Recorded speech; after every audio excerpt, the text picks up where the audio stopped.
جب ایک ماں نے اپنے بچے کو بلانے کے لیے کہا کہ لو بیٹا چیز کھجور دیتی ہوں، تو حضور نے فرمایا تیرے پاس کھجور ہے؟ عرض کی حضور ہے۔ فرمایا اگر تو کھجور نہ رکھتی تو نے جھوٹ بولا تھا۔ یعنی جو دین آپ کو چھوٹے بچے سے بھی سچ بولنے کا درس دیتا ہے، چھوٹے بچے سے بھی، ایک چھوٹے بچے کے ساتھ بھی آپ کلام کریں تو سچی بات کریں، تاکہ وہ بچہ عدم اعتماد کا شکار نہ ہو، وہ آپ کے بارے میں یہ گمان کرے کہ یہاں سے مجھے جو بات ملے گی بالکل خیر کی ملے گی۔ بات چونکہ زیادہ کرنی نہیں، عصر کا وقت بھی قریب ہے، اور چونکہ بہت سارے بزرگ یہاں بیٹھے، اتنی دیر مشائخ کو بٹھانا بہتر نہیں ہوتا۔ حضرت معروف کرخی رحمۃ اللہ علیہ کی خانقاہ میں بغداد کے سب لوگ جمع ہو کے حاضر ہوئے۔ عرض کی حضور بارش نہیں ہو رہی، مہینوں بیت گئے، جانور بھی بھوکے ہیں، پیاسے ہیں، فصلیں بھی ہماری پریشانی کا شکار ہیں، آپ مہربانی فرمائیں، دعا کر دیں۔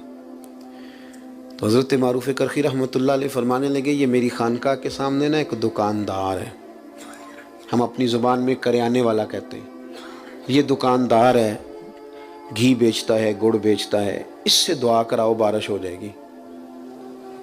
یہ نا دکاندار سے، اللہ اکبر۔ تو اب سارے اس کو جانتے تھے، وہ ان کے علاقے کا تھا، کہ حضرت جی اس سے دعا کرائیں۔ فرمایا تمہیں کہا ہے نا کراؤ بارش ہو جائے گی۔ لوگ جمع ہو کے چلے گئے، اس سے جا کے کہا میاں دعا کر دو بارش کے لیے۔ تو وہ کہنے لگا مجھے کہاں دعا آتی ہے، لیکن چلیں قراء سے معذرت کے ساتھ، لفظ تاثیر سے بنتے ہیں تلفظ سے نہیں، اہل دل آج بھی ہیں اہل زبان سے آگے۔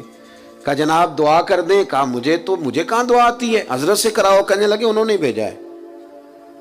کہا شیخ نے بھیجا ہے تو کر دیتے ہیں۔ ہاتھ اٹھائے، سادہ آدمی، سادے جملے۔ کہنے لگا اللہ تیرے بندے آئے ہیں اور تیرے بندے نے بھیجے، بارش کے متلاشی ہیں، تو کریم ہے، کرم فرما دے۔ لوگ کہتے ہیں کوئی آثار نہیں تھے، پر اس کی دعا مکمل نہیں ہوئی کہ کالی گھٹائیں چھا گئیں، اور بارش اس طرح جم کے برسی کے جل تھل ہو گیا۔ باقی لوگ تو چلے گئے، اہل دل حضرت معروف کرخی کی خدمت میں حاضر ہوئے۔ عرض کی حضور یہ تو ہمارے ساتھ نماز پڑھتا ہے، کلاس فیلو ہے، اسی محلے میں پیدا ہو کے بڑا ہوا ہے، کوئی رات کو الگ سے آ کے نماز پڑھتا ہے؟ فرمایا نہیں، اتنی ہی 5 نمازیں جتنی تم پڑھتے ہو، وہی اس کا حال ہے، کچھ زیادہ نہیں۔ اللہ اکبر۔ عرض کی حضور پھر کوئی تو خوبی ہوگی کہ قبولیت اس کی دعاؤں کے اتنی قریب ہے کہ وہ کشکول طلب پورا پھیلاتا بھی نہیں کہ رحمت برستی ہے۔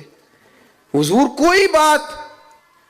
تو حضرت معروف کرخی کی بوڑھی آنکھیں چمکدار ہوئیں، چند آنسو قطرے بن کے ٹپکے، فرمانے لگے 35 سال ہو گئے میرے سامنے دکان کرتے، غریب کا غریب رہ گیا، لیکن اس نے گاہکوں کے ساتھ سچ بولا ہے، اس نے سودا پورا تولا ہے، اس نے اللہ کے بندوں کو لوٹا نہیں۔ وہ جو 35 سال رب کی بات مانے نا، وہ جب ہاتھ اٹھا دے تو رب بھی مان لیا کرتا ہے۔ بس اتنی بات ہے، اس نے 35 سال دیانتداری سے وقت گزارا، اس کا دل صاف رہا، اس نے صفائی کے ساتھ ڈیوٹی کری۔ اب وہ جب ہاتھ پھیلاتا ہے تو مالک بھی قبول کر لیتا ہے۔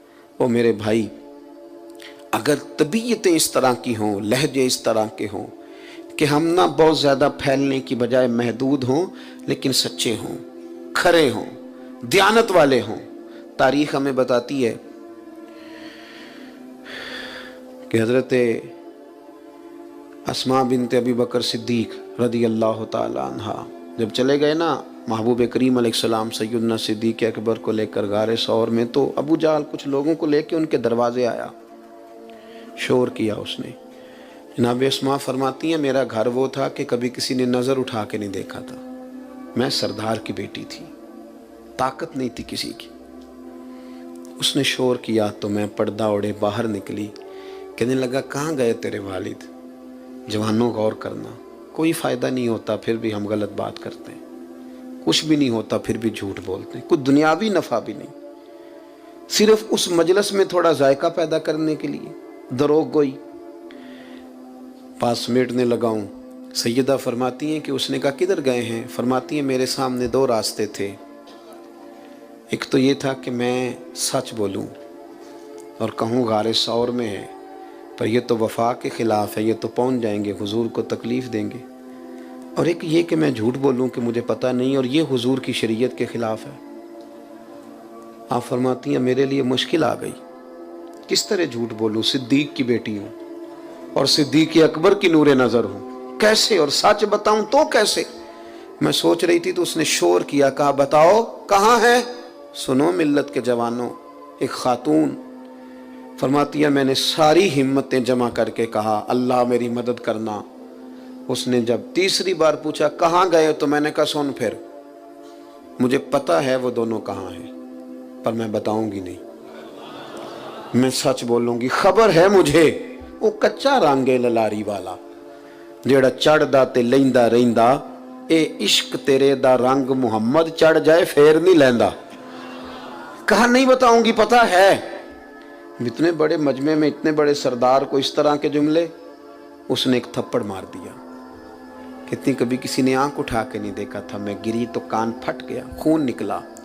لوگوں نے اسے پکڑا، یار تو سردار ہو کہ بچی کی طرف دیکھتا ہے، شرم کر۔ لوگ لے گئے۔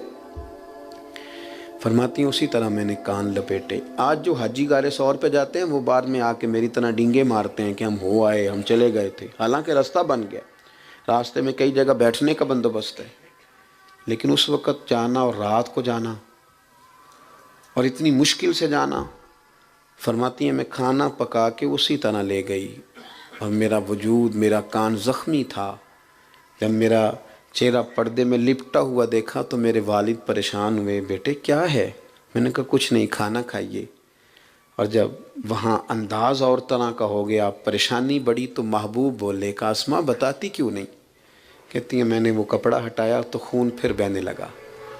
عرض کی یا رسول اللہ، معاملہ یہ تھا کہ سچ بھی بولنا تھا، وفا بھی بچانی تھی۔ حضور میں نے دونوں چیزیں بچائیں، تھوڑی تکلیف آئی پر دونوں چیزیں بچ گئیں۔ ہلکے سے آنسو حضرت صدیق اکبر کے نکلے، قربان جائیں، حضور نے خود اپنے ہاتھوں سے صاف کر دیے۔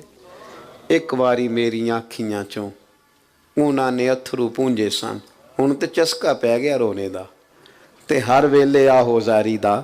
محبوب کریم نے تسلی دی اور پھر ہاتھ اٹھا کے کہا اللہ میں ابو بکر سے راضی ہوں، تو بھی اس سے راضی ہو جا، میں راضی ہوں تو راضی ہو جا۔ اپنے زبان پر آپ نے اصلاح معاشرہ نام رکھا تو قرآن کہتا ہے تم سیدھی بات کرو، یصلح لکم اعمالکم، اللہ تمہارے اعمال سنوار دے گا۔ اللہ تعالیٰ اہتمام کرنے والوں کو، آنے والوں کو برکات عطا فرمائے۔ ماشاء اللہ، سبحان اللہ۔